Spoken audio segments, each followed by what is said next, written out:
Okay, good morning students. Today I will teach you the electric field by a spherical surface. बेटा देखो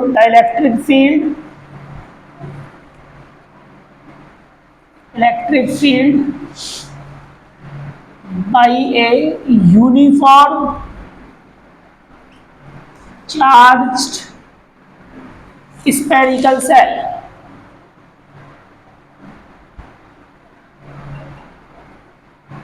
So beta suppose this is your spherical cell having radius r.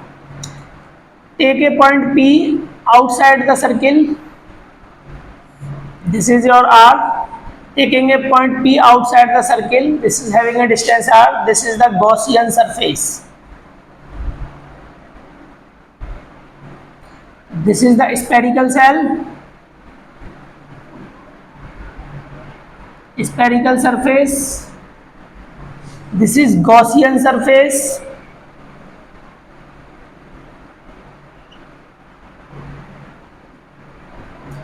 This is your electric field.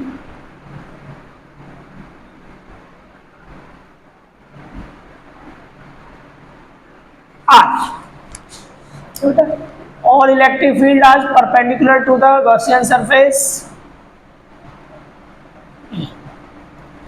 There are three situations. One is point P take outside the sphere. One is take P points on the sphere, and one is point P inside the spherical cell. First take a point. When a point lies outside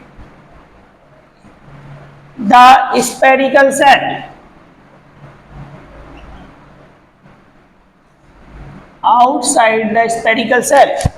the flux through Gaussian surface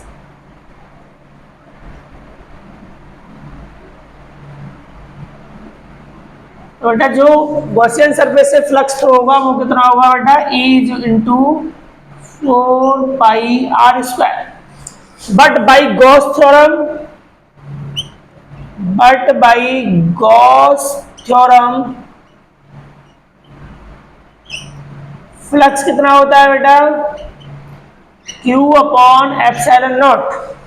दोनों को बराबर रख देंगे.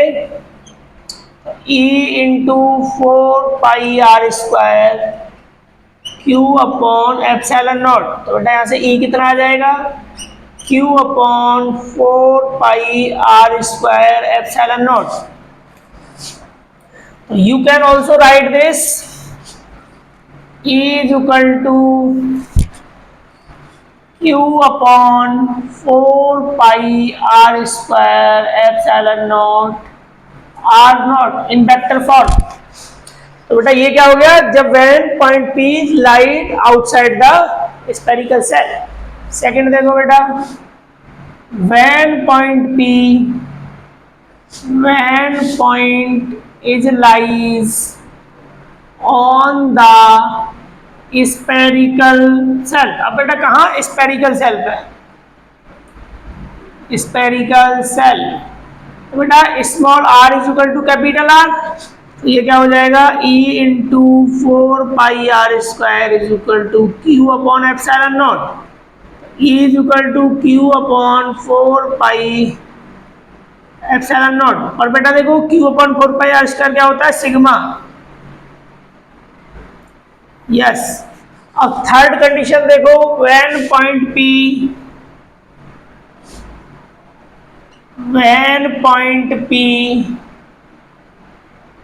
point is lies inside the spherical cell.